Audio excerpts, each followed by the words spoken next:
Weird. What's going on? Hey. All Not right. much. How are you? I'm doing all right. I'm glad everyone could make it here tonight. Um, Yes, thank you. yes, thanks for doing me the favor of reappearing. Yeah. Welcome everyone to another episode of, well, I had this thing set up to make the sound of a typewriter. It didn't work. Welcome everyone to another episode of Camp Elasticity, the podcast. This is going to be part 2 of my conversation with Jeff Finn, director of the controversial movie Before the End, Searching for Jim Morrison, soon to be author of the soon to be published 127 Fascination, Jim Morrison Decoded. With me here today is my esteemed colleague Danielle Duty, host of Dani After Dark, a true crime feature continually recurring on YouTube and other platforms. How's everyone doing? Good. How about you? I'm doing very Hey. well. I'm looking forward to an interesting conversation with everyone tonight. I want to let Dani take the lead. Do you have any questions, anything on your mind that you wanted to ask Jeff or say about Laurel Canyon or Jim Morrison? No, I first just wanted to. Jeff, I have not officially met you. So, hi. It's an honor to meet you. Hey, Jen. Nice to meet you. We've got to stop meeting Zach, like this. you lead the way. Yeah. Okay. So I wanted to get back to the idea. I tried to ask you this question last time, Jeff, and I wasn't quite as direct. Tell me how you met Frank Wagner and when you started to suspect that he might be Jim Morrison, and how did that relationship develop in the early stages? Oh, yeah. Well, again, thank you for having me on.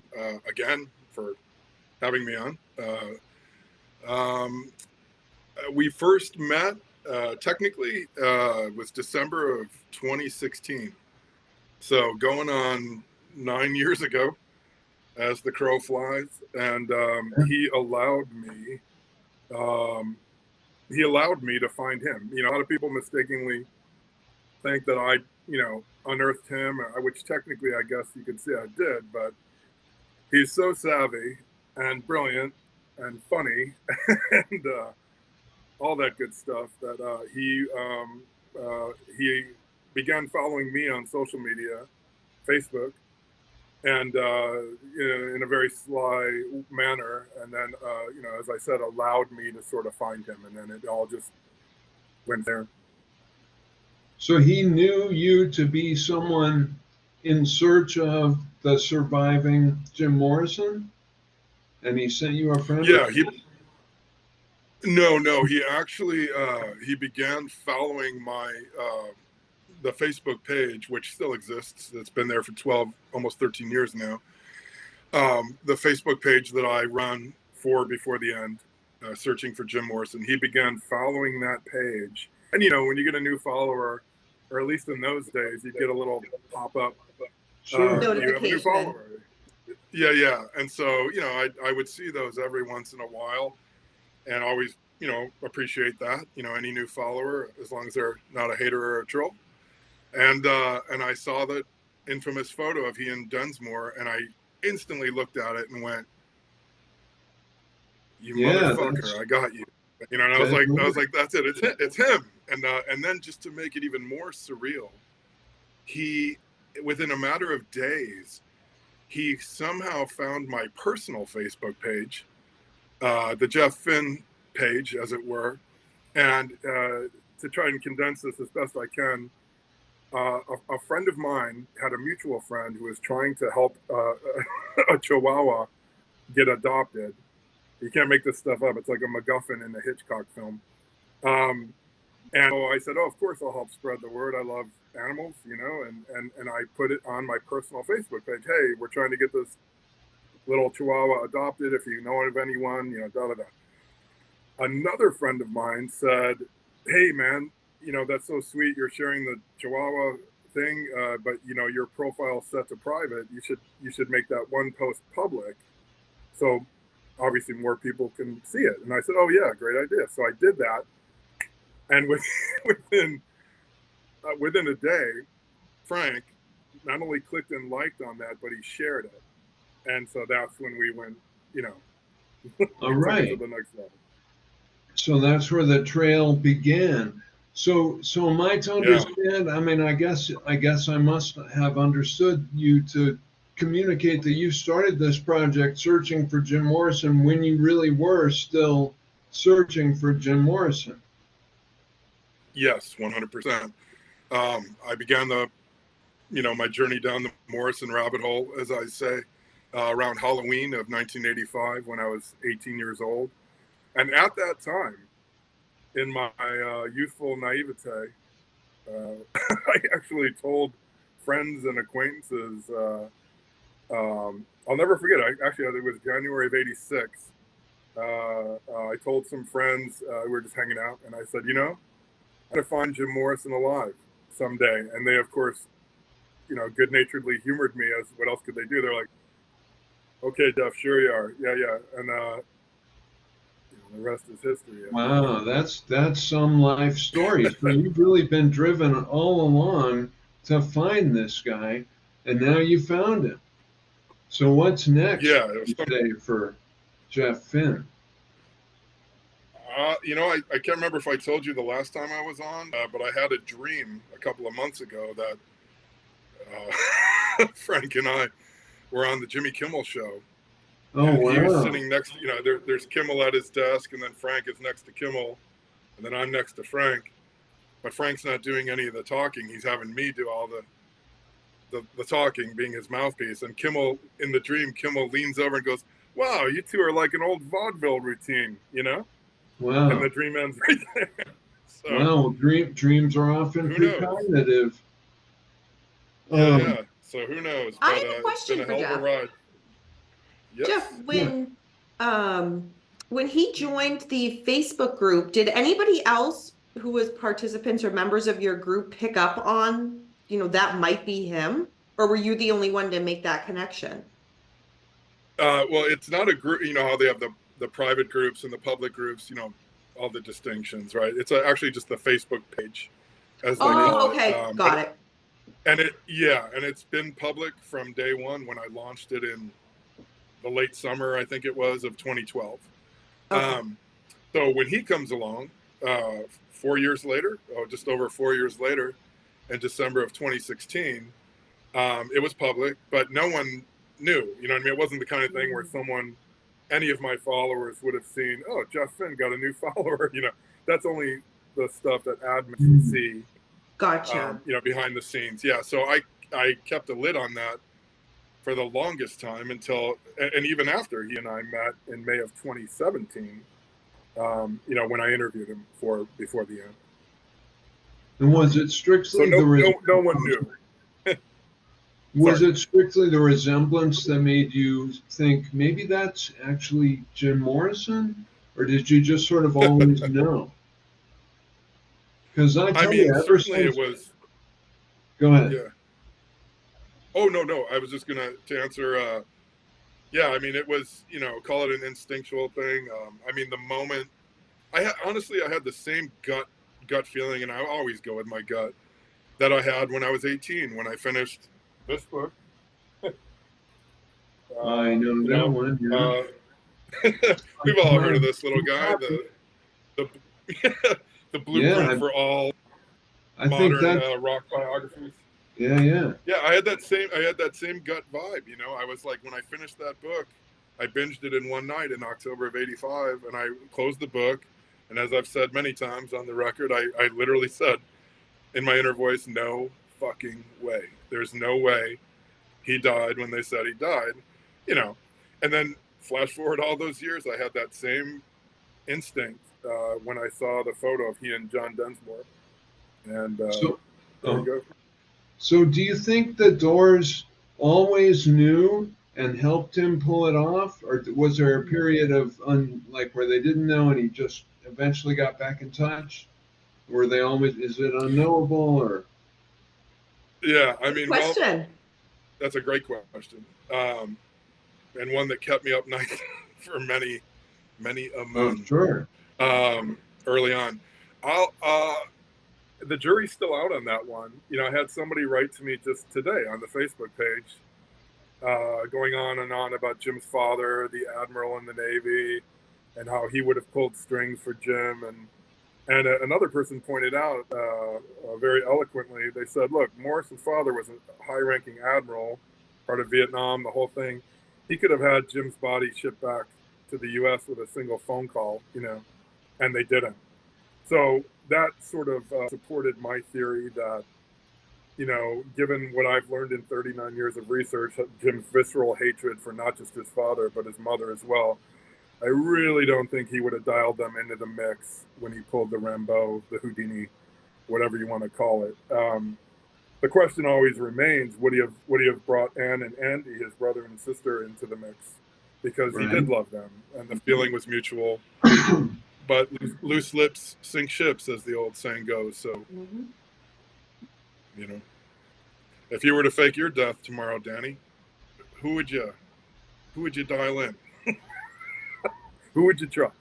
It's funny because there's a lot of, podcasts that cover things like that when people just choose to walk away. And some people do let one or two people know, but for the most part, if you really just want to walk away, you don't tell anybody. Exactly. Because like you're right, somebody will say, and however. Yeah, but in this day I mean, and age, it would be so much harder.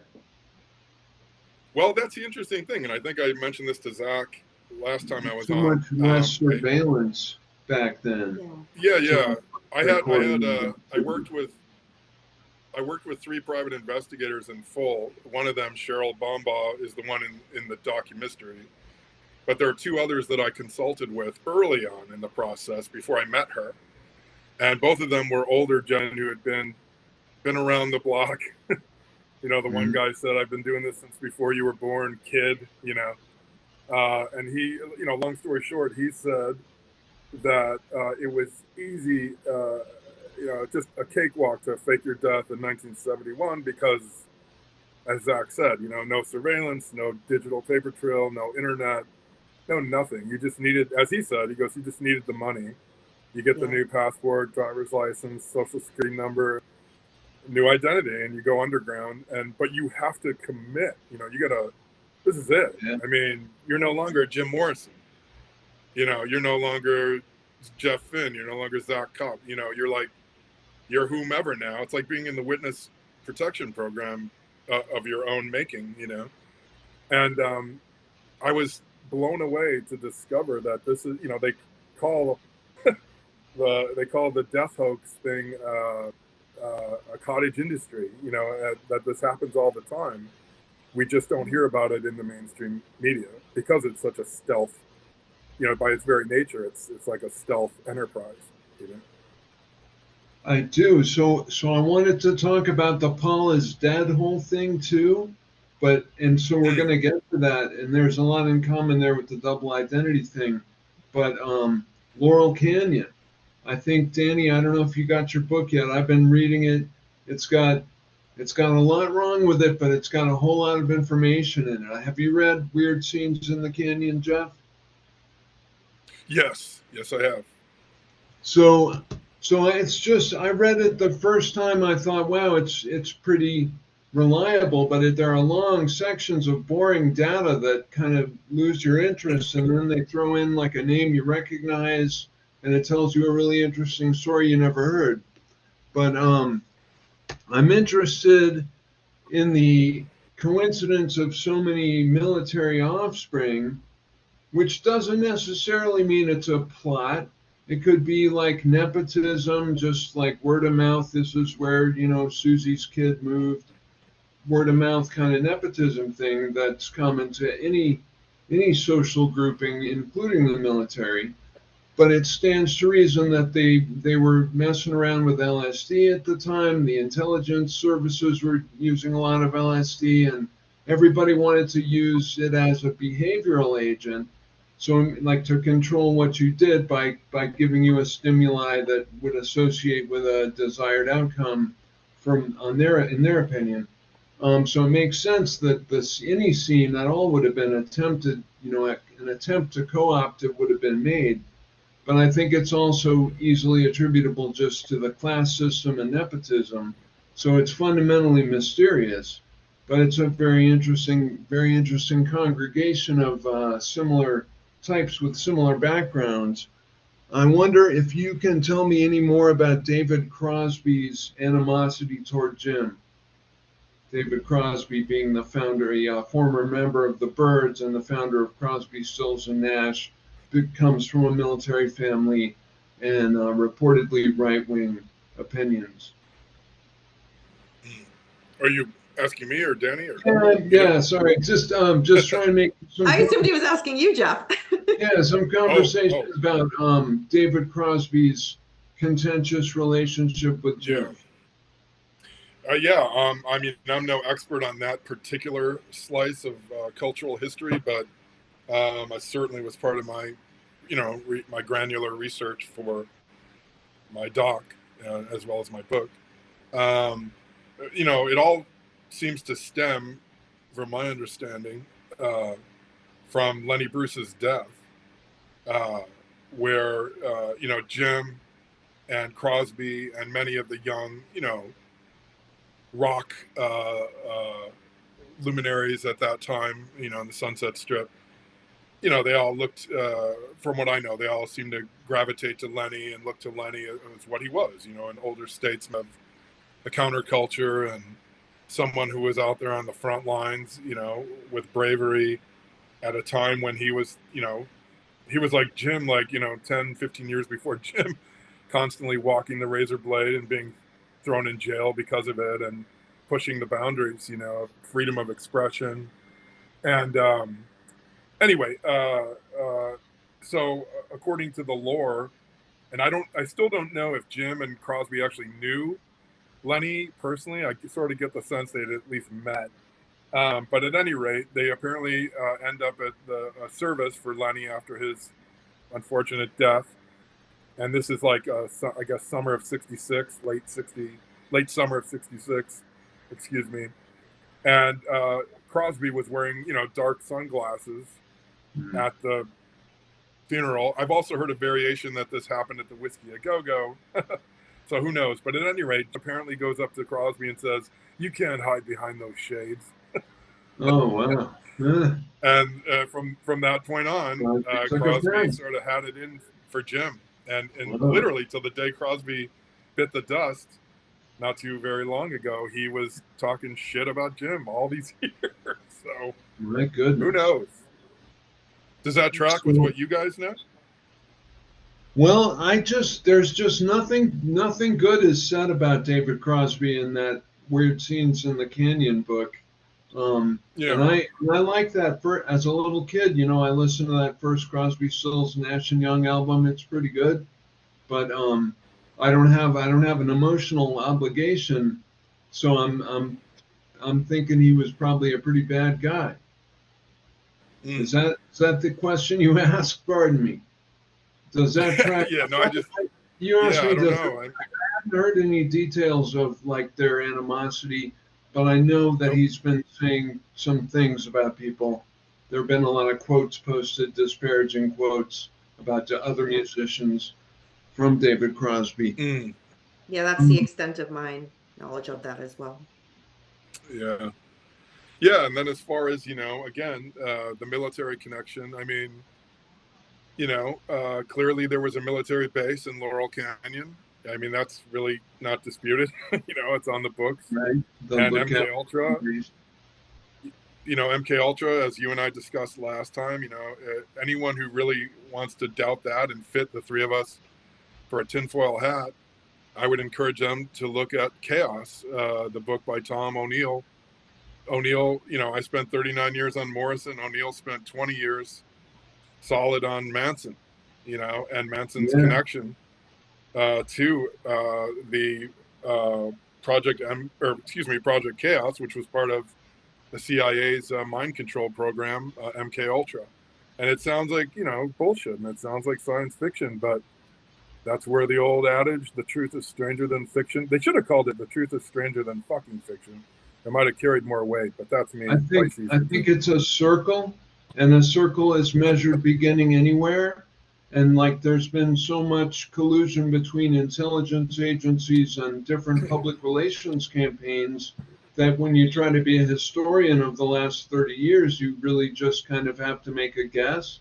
You can't so much assert what was, but look at the evidence and, you know, show people the evidence. But yeah. Yeah, and I would also encourage people to check out the documentary by Errol Morris, who ended up doing the doc about Tom O'Neill's chaos. Although I didn't think they did it any justice. They only gave it one episode. But that's a whole other can of worms, semantic worms. But I would encourage them to check out the documentary, multi-part doc called Wormwood by Errol Morris. Yes, I saw that. Is so good. Oh, you guys have seen, yeah, so you know. I mean, if you're going to doubt any of the shit that went down with MK Ultra and the CIA, you know, there's a, talk about naivete. I mean, that's a whole new level of adult naivete there. If you're going to just cast that off, you know, out of hand. I mean, it's, that shit is real and surreal and terrifying. And it all makes a little more sense when you factor in LSD as like the unknown wild card that makes all of this crazy sounding stuff theoretical in the minds of the planners, if you know what I mean. I mean, the 60s was a really crazy time in terms of the transvaluation of values, and LSD was a big part of that diffusion. I just want to add quick, sorry, Zach. So Jeff, I'm a co-host on another channel where we strictly cover the Manson case, and we have been doing that for years. And one of the things that we talk about is each theory, and one of them being Tom O'Neill's chaos. And with this, the documentary that did just come out on, like I call it documentary, but on Netflix from Errol Morris, it seemed to really, from at least the, I hate to say like the Manson true crime community, but I think that's just the best way to word it. It really didn't do much justice in the way of that. From what the reviews I've seen, and I watched it myself, it just didn't portray Tom in the best light, I would say. On that. I absolutely concur. And you know, this is where what's the old line? Oh, the book is so much better. You know, the book is the real deal. And I don't know what happened there. I've heard some rumors about Tom and Morris and the politics involved or something, but who knows? That's, you know, speculation on my part. But I absolutely agree with you. They just didn't. It's a shame. You know, he deserved better. I don't know. Yeah. Yeah, I was looking forward to it coming out, and I kind of noticed where Tom wasn't promoting it. I was like, something's up. Yeah. And then when I saw it, I was like, got it. Yeah. Before we, or either way, before we leave or afterwards, I was going to do a Paul is dead thing before we ended, unless you're in a hurry. You can yeah. I'm not in a hurry to go. I just wanted to say if you could send me Dani's link to what she was just describing, I would really like to check that out. I appreciate it.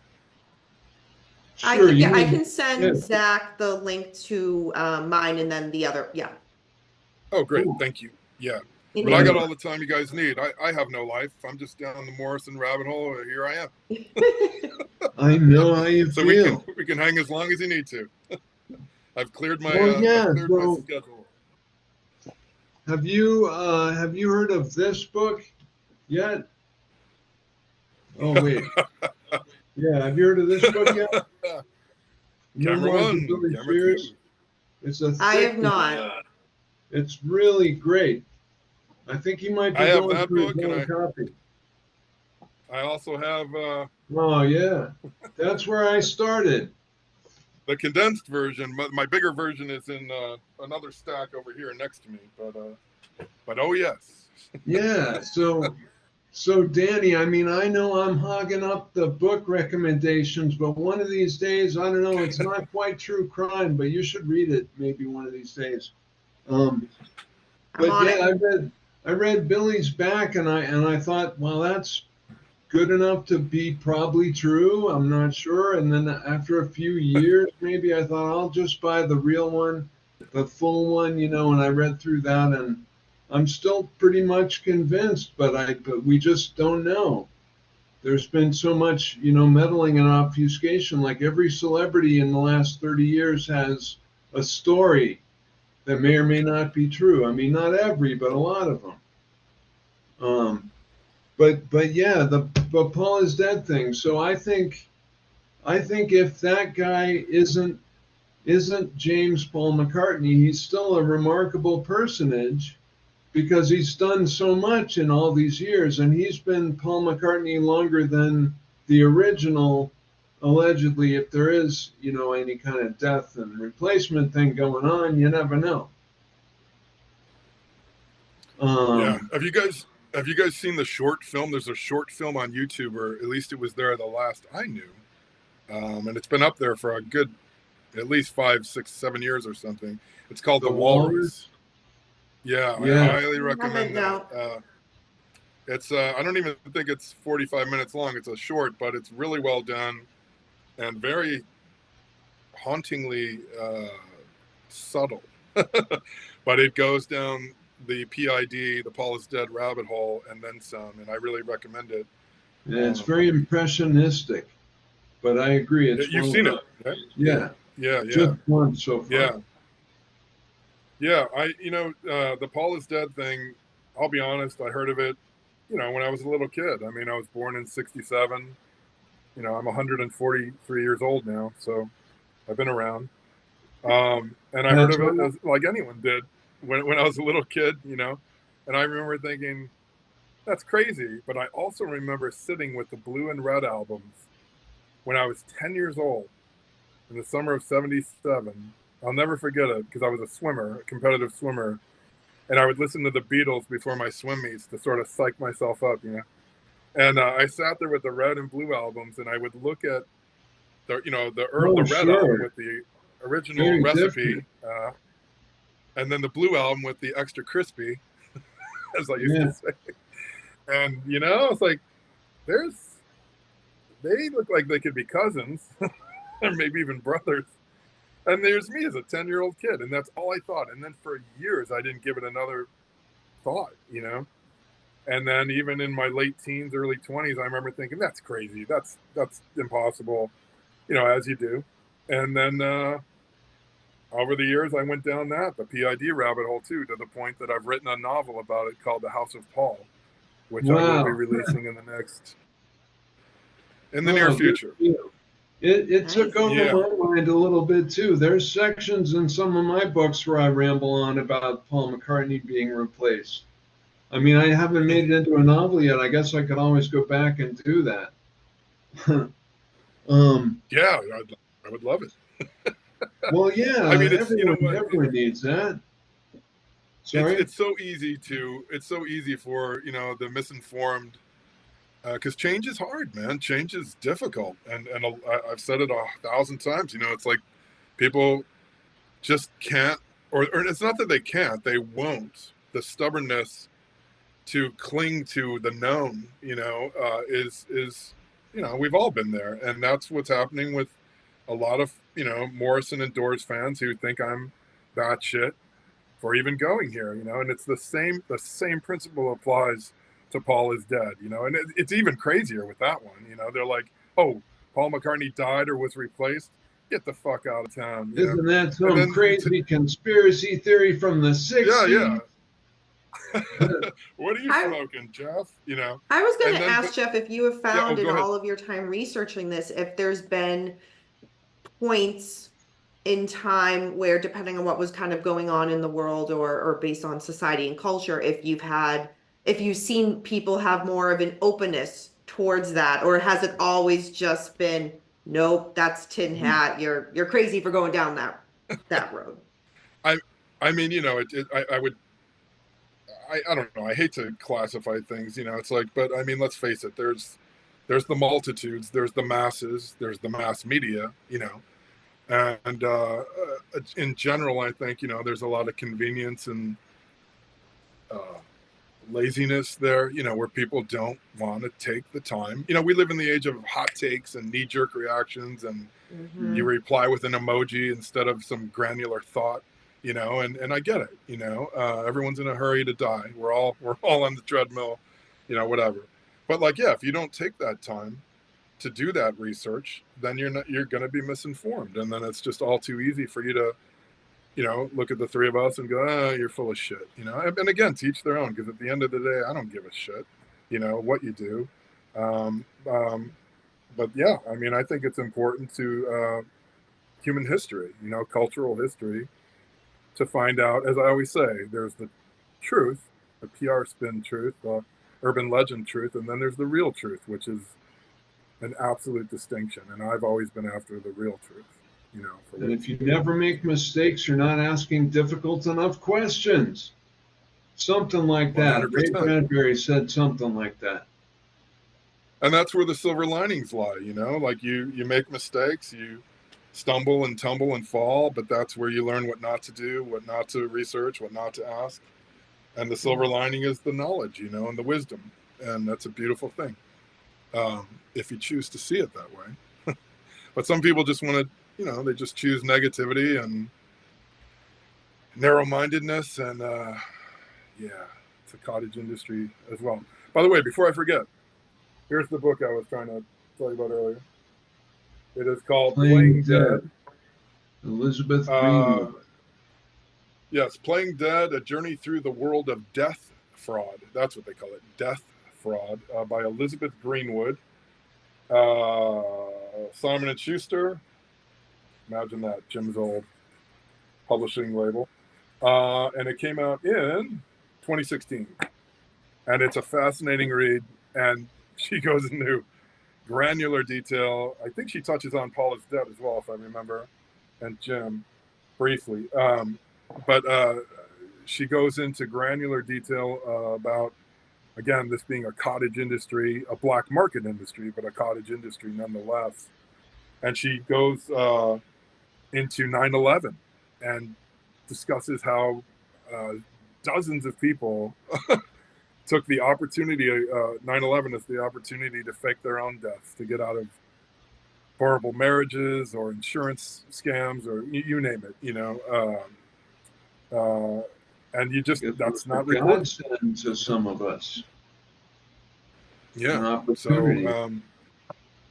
there's a whole world of information out there that flies under the proverbial radar, you know, the mainstream radar. And so there you have it. What do we do with that? Yeah, and we end up on podcasts. And time moves so quickly in terms of what's popular. Time moves so quickly that things are outmoded in like 10 years. So it's hard to keep track of the truth about anything popular because of the speed of the conveyor belt. Yeah. Indeed. But you know, I have a theory about Paul is Dead as well, because that book you held up, the memoirs of Billy Shears, and the condensed version, Billy's back here, right? Look at that. Cheers to you. Yeah. That book was put out, you know, when I have people telling me, oh, for fuck's sake, anybody can write a book, and say, of course they can, you know. But the book was allegedly written by a ghostwriter named Thomas E. Harriet. And he writes Conan. It was put out by Macca Corp. Macca, M-A-C-C-A, was and is McCartney's long-term nickname, and his corporation, his personal company, is called Macca Corp. And the book was Press. Yes, Pepper Press, and distributed by Macca Corp. And you know, what do we do with that? It's like, and what an accomplishment, even if it's not true. Like it's such an accomplishment. Yes. I mean, like you can't really disprove it. And it has it works on so many levels. No one's sued him yet either, you know, and it's implicating Donovan and all the Rolling Stones and the Who and just all these different people. Yes. Maybe they just don't want to give him any press. You never know. Yeah. I mean, it's brilliant. You know, if it's true, then McCartney, the man who's been McCartney longer, you know, 3 times as long as the real McCartney, that I've heard that he's having a ball with it because he released it this way to literally keep it below the radar underground so that only the hardcore fans like us would take the time to find it. And that makes That a lot could of be logical it. sense, you know? And the rumor is that he is, you know, wanting to get this out there before he, in fact, passes himself, much like I believe my Mr. X, Frank X, is doing, Frank Wagner. Yeah. And I call it the slow reveal. I think they're each doing their own slow reveal, and I've been down both rabbit holes long enough that it resonates with me, but your mileage may vary. And by So your, I mean that's great. the That's a listener. perfect parallel. That was great that you arrived at that so naturally. Um, I did. Yeah, it was. I wanted to just bring up Vito Paulikas and the Freaks. What's everyone's reaction to Vito and the Freaks? I don't know if you've made it that far in, Dani. I have not got that far in, no, so I don't have enough knowledge to say one way or another, but I'm curious what you both have to say. Well, I'll just say Yeah. he was another example of the Manson blueprint, like demographic of a guru with a bunch of followers, and that's something that keeps coming up in that Laurel Canyon book too. Cool. Yeah, I And haven't gotten to Yes, that part yet. I'm and trying to it, remember. It's been a while since I've read that book, and I'm trying to recall was that the going uh, opinion that Vito was part of, or at least tangentially well, I think that connected to MK author. Ultra?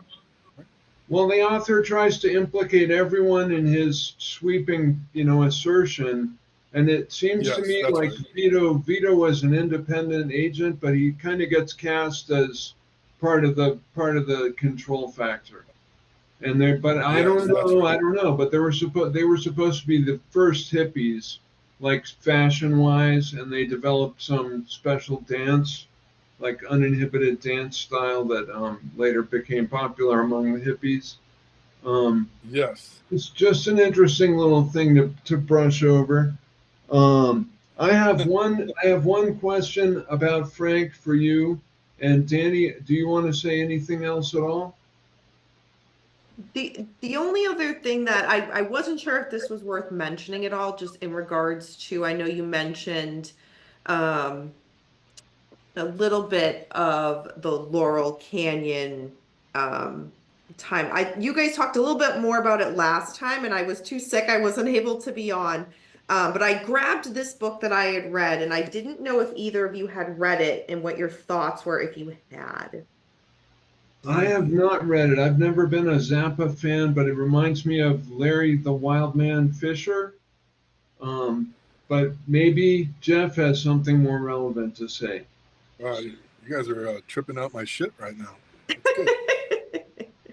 Takes a lot to trip my shit out these days. That's great. Well, first of all, without going down a third rabbit hole, they're all parallel. They're like, I remembered something and then else yet too. they all intersect. They all intersect down at the bottom in the warrens, the rabbit warrens, if you will. Larry Fisher, Wildman Fisher, was actually a dear friend of mine, and Oh wow. for about 10 years, 9 or 10 years, I'm trying to remember. I met him on Sunset Boulevard, as one does, as you do, outside of Greenblatt's Deli, ching. Uh, and I knew who he was. I was a big fan. He obviously didn't know me from Adam, and but we just ended up talking. And the next thing I know, I became sort of a caretaker for him, as Bill Mooney did before Wow. me.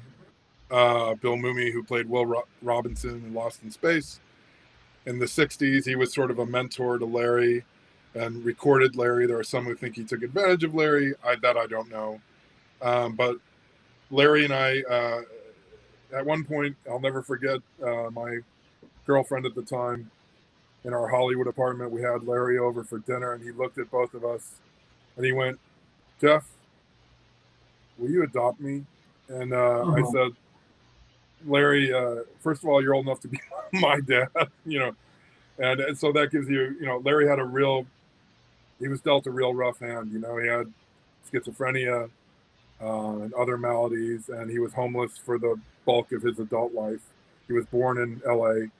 The whole thing. There are those who think Zappa took advantage of him, but Zappa was the original Bill Mumy. He recorded him.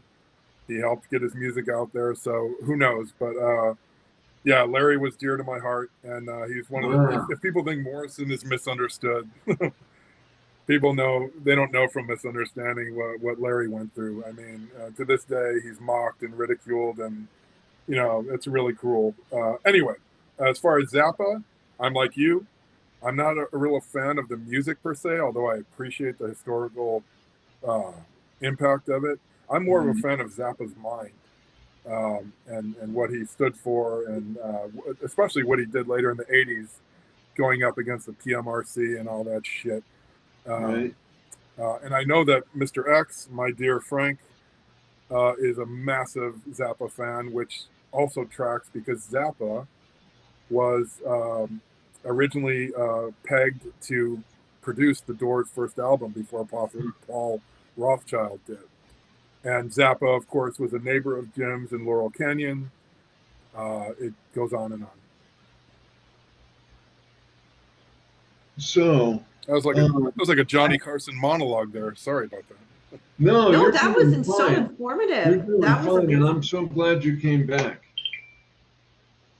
And I feel like I'm hogging the mic. Do you have anything more to say, Dani, or anything at all to say? No, I think you asked everything. Yeah, that was great. But I thought, Dani, where do you? Okay. Oh, you go. You go ahead. You go. I thought of one thing. I now know that you're not opposed to speculation about MK Ultra, and it occurred to me after the first interview. Have you heard about Monarch programming? Now, I'm not saying any of this stuff is true. Any listeners here, it's just all speculation. But there's a theorized trauma-based mind control program where specifically child abuse is used to fragment the personality.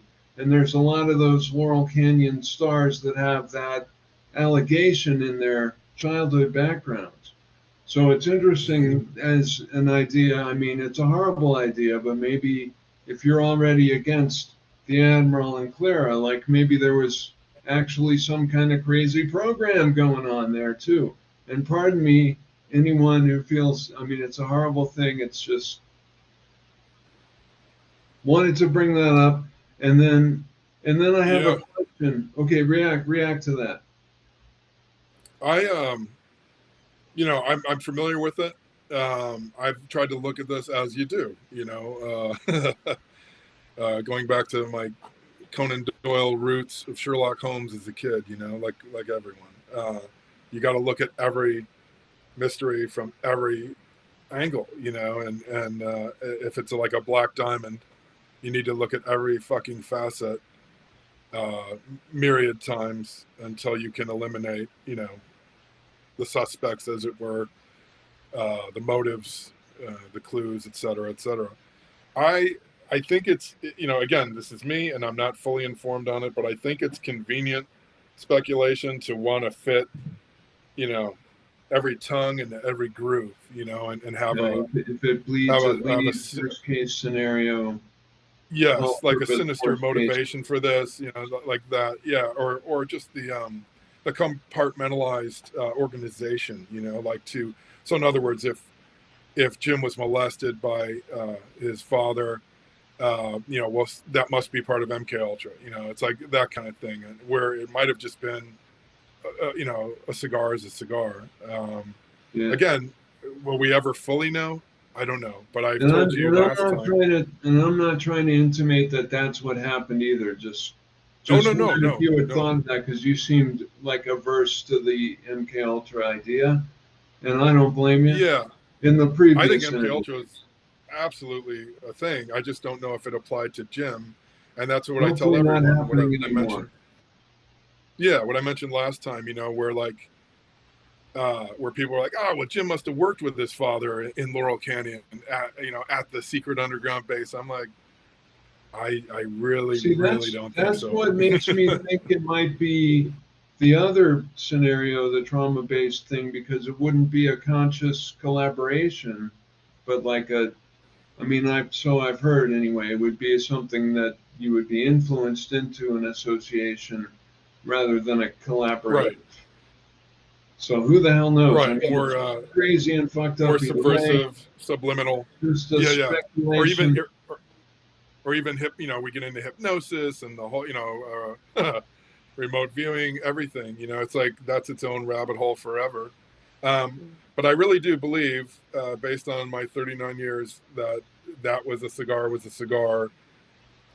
I've interviewed people in the Navy. One guy even told me he referred to submarines as underwater prisons. You can let your mind go there, Wow. and the authoritarian type personality that Morrison's father had, clearly, you can do the math there. It's not long division. So it's another maybe.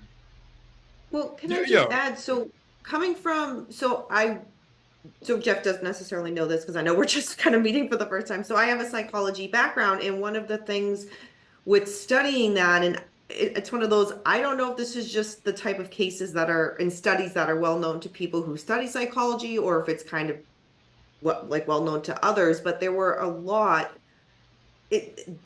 of research that was done that was completely unethical. And when you read those research papers, it's like, how was this ever allowed? But it was for the sake of research. And as time went on, like the type of studies that were being done became less and less allowed because just the ramifications of it. But I don't think it's that hard of a stretch to say, well, if this type of stuff is being done for research purposes for education, why wouldn't it be done for research purposes for the government? Yeah. It could be, it could not be, but just knowing the studies that I've had to research and have read through those research papers, a lot of that stuff is shocking and appalling that it was allowed to happen. Yeah. But it did. Oh, and I absolutely believe it. Don't get me wrong. And will I ever fully know? Will any of us definitively know? Probably not. But as I told Zack last time, I once did a granular, detailed assessment in a private message to Frank. This is like 7-8 years ago, where I basically laid out my take on Jim's sexual abuse, the history of it, which allegedly extended from the age of 4 or 5 until he was around 15, and he chillingly wrote back, as Zack remembers, a single line he wrote, "I agree with your assessment." And it just, haunted the hell out of me, and it still does to this day, So I don't know, but we live in we think we're so fucking evolved with these podcasts and smartphones and being online 24/7. I mean, it wasn't that long ago there were ads in Life magazine where saying 4 out of 5 doctors recommend Camel cigarettes. So I think we're a young planet, and we're a bunch of mewling infants on that young planet, and I include myself in that. We don't know shit, and I think if there are beings far beyond us in terms of hundreds or thousands of years of evolution, I think that's right there why they're not interacting with us, because it would be like us trying to interact with Neanderthals, showing, hey, look, hey, Neanderthal, check out my iPhone. Isn't it bitching? They'd probably take a rock to it. What do you think about UFOs, UAPs? I made a doc about it. No kidding. Years ago. Yeah. It's called Strange Septembers, plural. Strange Septembers, the Hill abduction and the Exeter encounter. It's about the Betty and Barney Hill case. Right. And another lesser known case, also from New Hampshire in the 1960s, in a town of Exeter, New Hampshire. It involved 2 police officers and a young 18-year-old guy named Thomas Muscarello. For the record, I never meant for that talk to be released publicly, commercially. It was just going to be on YouTube. But a production company wanted to put it out, so we did. It's apples and oranges in terms of production values from before the end, but I'm proud of it because the story's there. And Strange. I just bookmarked it so I could watch it. Yeah, I was honored to meet a lot of the still living principal players, if you will, at that time. So did you meet? Yeah, Barney my philosophy is. What's that? Did you meet Barney Hill? No, he was long gone at that point, and Betty unfortunately had passed as well. But I was so inspired by my work with that doc. And to give you an idea, that doc, I spent 1.5 years on it, and the budget was $15,000. So, oh my gosh. I spent 12 years on before the end, and the budget was, let's just say, astronomical beyond strengths and timbers. But I was so inspired that I got this tattoo right here. You can. All right. I got to do some contortioning here. This is the star map that Betty Hill. Oh wow. Yeah, cool. Really I could see it earlier when you were having your beverage. Yeah, this is a star map that Betty drew under hypnosis, working with Dr. Benjamin Simon, who was a noted psychotherapist who had worked doing regressive hypnosis with World War II veterans and Korean War veterans. And so he was brought into the mix to work with Betty and Barney to analyze them separately so they wouldn't influence each other's recall. And they told the same story under hypnosis about what they'd experienced. But even further, Betty drew this star map and on a napkin, sketched it under hypnosis, and then, of course, was instantly gaslit and ridiculed for it. And they're like, oh, bullshit, there's no star system like that. And then you flash forward years later, and they did find that star system. It's Zeta Reticuli, right? Yeah. Yes. And that's, everyone's so quick to, what do they call it? Cancel culture? It's been going on forever. Gosh. Yeah.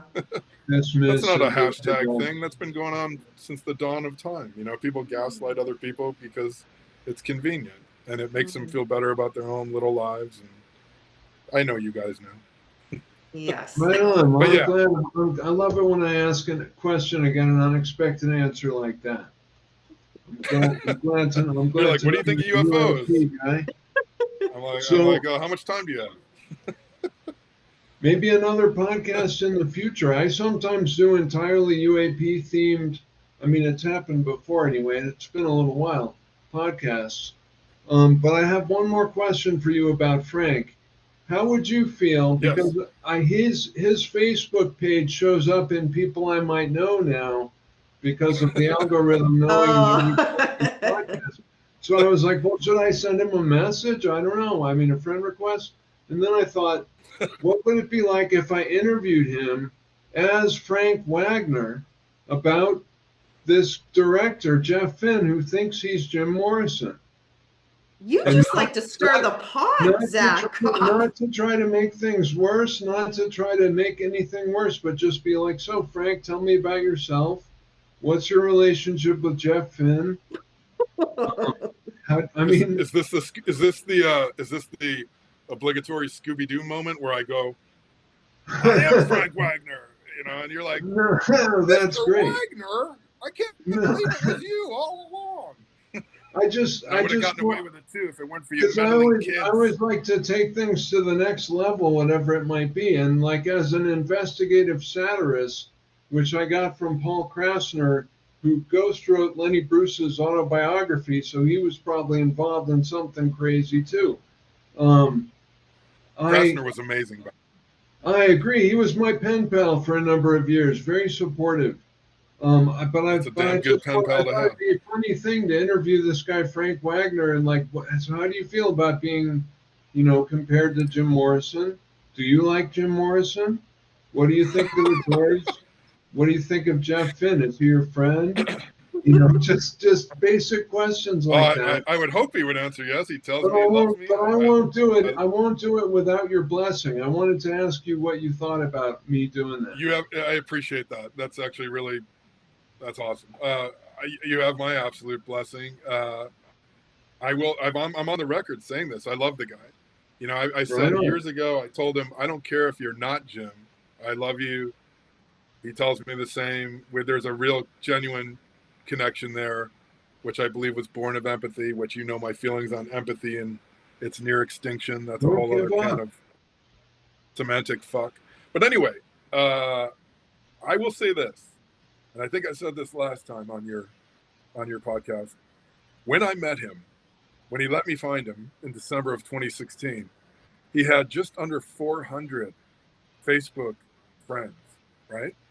Here we are, almost 8 years later to the day. It'll be 8 years. It'll be 8 years next month that I met and interviewed him, but it was 8 years in December that we actually met, technically. So he had just under 400 Facebook friends then. He now has 4.4 thousand Facebook friends. Wow. He's letting them in. It's what I said earlier. It's a slow reveal, just like McCartney. McCartney with, you know, he's letting them in. Let them in, right? Goes the old Wings Open song. the door. Yeah. Someone knocking at the door. The Doors. So I think he would probably be. I can't speak for him. You know, I'm not his publicist. He might not accept the request. Or that. Yeah, that's what I was going to say. Be aware. You may never hear from him. You know, it depends on the day. He may totally go for it the way he did recently when he showed up at the Syracuse Mets. Did you know about this? He showed up at a minor league baseball game. Oh, wow. Yeah, you can research it right as we're done here. He showed up, the Syracuse Mets. I guess they are a minor league affiliate of the New York Mets baseball team.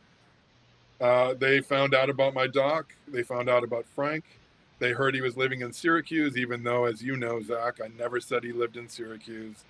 But everyone from the tabloid Daily Mail to the legacy media New Yorker has lazily, sloppily parroted that bullshit lie. I said I flew into Syracuse. I never said he lived there. I met him at an undisclosed location somewhere in New York, which I later called the middle of nowhere, New York. So the Syracuse Mets contacted him through me, and I said, are you going to send a double, a lookalike, the way they used to do with the Beatles and Elvis? They'd have sent lookalikes out there, right? William Shepard, hello. And he had fun with it. He just had a ball with it. I go, you know what would be even better? You know, you just send someone who looks nothing like you, the way Jim told Andy Warhol that he would show up for the filming of I, a Man with Nico, where there were nude scenes involved. And Jim said, I'll be there, Andy. And then on the day of filming, Jim sent his actor friend Tom Baker instead. And it was Baker who is in the movie. So I thought he was going to do that. But that's how slippery he is and how fun he is, because he's an absolute prankster and hoaxster. He showed up himself. And it's all over. It's online. You can find it. They took photos and everything. I can't so if he did the Mets, I think he might do your thing. Yeah. Sorry. I like that. I hope he does. I can't look at a picture of Frank anymore without seeing Jim Morrison. But when I write to him, I'll treat him as Frank. I won't. Yes. I think he will respect the fact that, it's probably going to be one of my epitaphs. You know, I've said it probably 1,000 times now. I'll say it again. Jim Morrison is dead. Frank Wagner is alive and well. And there's a technical distinction there if you do the math and do the little bit of research. So I got to ask, though, before we go, Dani, what is your take? And it's very nice to meet you, by the way. I know we were supposed to meet a couple weeks ago when you were sick. I'm glad you're better. Thank you. What is your personal take on? I know you can't go too deep into it, but what is your personal take on Mr. X, Frank Wagner, and what is your take on the McCartney Paul is Dead theme? I think it would be disingenuous to believe one and not the other, because there are some parallels. And when I say that, it's one of those, I think a lot of the times society as a whole will say like, oh, that's too, I hate to use the word tinfoil hat, but it, like, again, it's easy to go down that road, but if you look at it realistic, I have mixed perceptions on it, because on the one hand, I do think that back then it would have been easier to walk away and start a new life. I mean, certainly in the true crime cases that I cover, that has happened on several. I mean, take John List, for example. He murdered his family and was able to create a brand new identity, have a brand new Yes. family. No one was none the wiser. So is it possible? It is possible.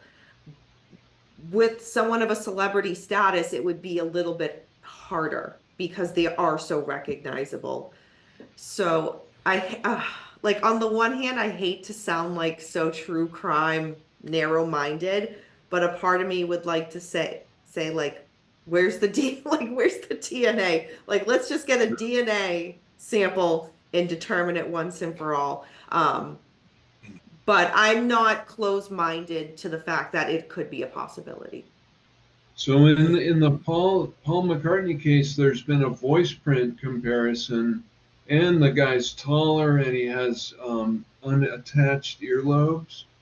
So that's pretty definitive. But I mean, people still don't want to believe it because they're attached to the fame imprint, and they don't want to question the known story of that star. You remember Voices, that can be sorry. altered. Earlobes can be, like, the ears, that can be altered with surgery. Yeah. Like, I'd want something more than that. You know the story, Zack, about McCartney when he got busted in Japan for weed? Yes. Back when weed was illegal, right, across the board. And this is he goes into it in the memoirs of Billy Shears. And of course, Billy's Back, the condensed version. Yeah. Once more with feeling. And they say the Japanese authorities apparently said, "Who the hell are you?" because they had the original McCartney's fingerprints on file. Oh, right. Yeah. And the signature was played Japan. Yeah. So they were like, "Who the hell are you?" Because the fingerprints didn't align. Yeah. And it goes on and on and on. When you add it all up, it is absolutely mind-boggling. But I think the beauty is going to be, with respect to these individuals themselves. It's their story to tell or not tell. And I do believe that, certainly with my guy, Frank, I believe he's, doing a long reveal, slow reveal, and that, out of respect for him, should play out how he wants it to. I've made that analogy a million times. He and I are playing a game of chess on a chessboard that was crafted by hand by Jim Morrison. But it's Frank's board now, and those are his pieces, and he makes the moves, and I respond accordingly. And with McCartney, I think he's slowly letting the cat out of the bag as he nears 90 years old. Agreement. Oh, sorry. I have a standing agreement. No, that's it. I have a standing agreement with Thomas Hugh Harriet that he's going to let me interview Billy once Billy is ready to give an interview. Is that right? So he said, right? So he says, but maybe. Can I hide out behind your bookcase there that night? I'll definitely let everyone know. Can Dani get an ear pierce piece where you can just filter and ask this? Yeah. The feed, right? Like, yeah. Oh God, bring up Japan and the fingerprints. Love it. Well, That's great. I'm so glad you're okay with me sending Frank a request and a interview query, and I'll do you both. That was really kind of you, man. That seriously, that's very kind of you to even, fathom that, let alone ask. So I really appreciate that. Right on. I'll certainly put in a good word for you, for what it's worth. For sure. Yeah. I can't wait to see how that shakes out. And you're standing, standing pending appointment with Harriet. Right. I can't say that guy's last name without thinking of Aunt Harriet from the Andy Griffith Show. It sounds totally fake. The first time I saw it, I thought, wow, what a fake-looking, made-up name. But it's actually this poet, and his specialty is Buddhism and koans, you know, and he seems like a really gentle, nice guy. And I thought the same thing. I was like, ooh, Harriet, you know, but and I was like, well, what would it have been better if his name was John Smith? You know what I mean? It's like, you know, I really will look forward to that. I hope that works out for you and Mr. Harriet.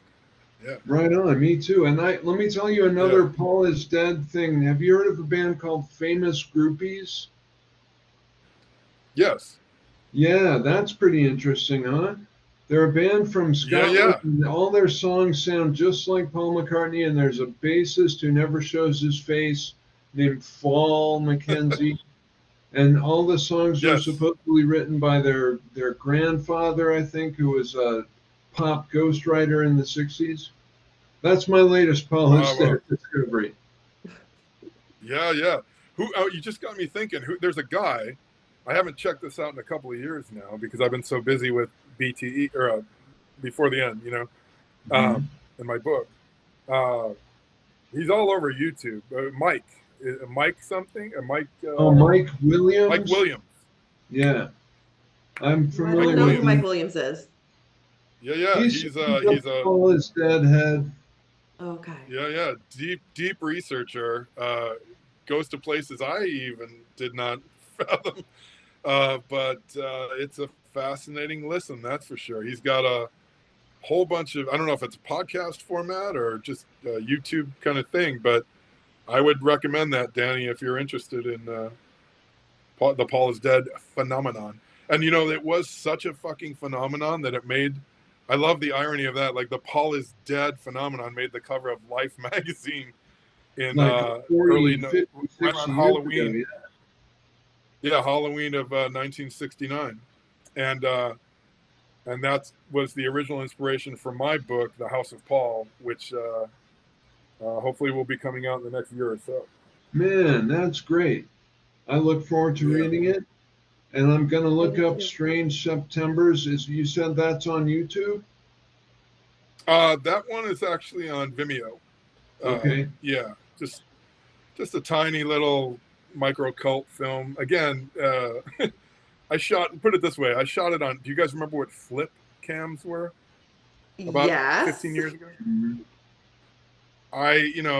My ex-wife and I at the time, we were living in Boston. I was near New Hampshire, of course, right up the freeway. And so I just did it as a labor of love kind of hobby thing, you know, and it just evolved into this. Next thing I knew, I was like, holy shit, I've interviewed over 100 people, you know, and I was really grateful for that, you know, and I learned a lot. Zack tell you I'm from Boston? No. Really? Where? Yeah. Where in Boston? So I'm just outside the city. Just north outside the city, but this is well known on my channel. I volunteer in Salem, Massachusetts, at a cat shelter. So I kind of bounce around, but yeah, I've been here my whole life. Yeah, oh my gosh, at that time we were living in Arlington. Oh, okay. Renting a house in Arlington. Yeah. So anyway, long story short, I shot it on flip cams because I wasn't thinking commercial release. I was just gonna put it up on YouTube, you know.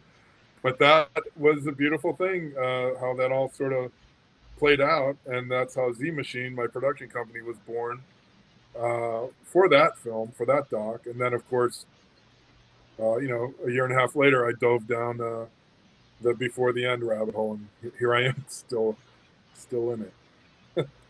I'll always be in it. Yeah. Well, it's been a pleasure to dial in with both of you. This is really cool. Likewise. I hope maybe we'll go a ways towards opening a few minds that will experience this podcast. You know, I certainly hope maybe so. Just this is a lot change of fun. your perspective. Yeah, thanks very much for coming. Thank you for having me. It was good to meet you, Dani. Nice to meet you too, Jeff, and thank you, Zack, for organizing this.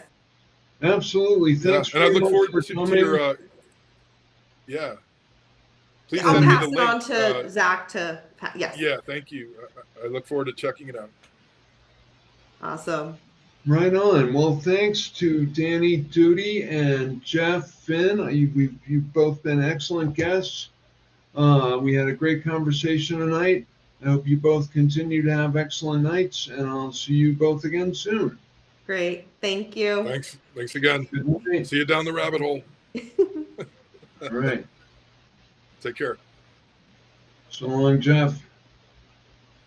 I'm looking for the switch here. Oh, there we go. All right. Good night.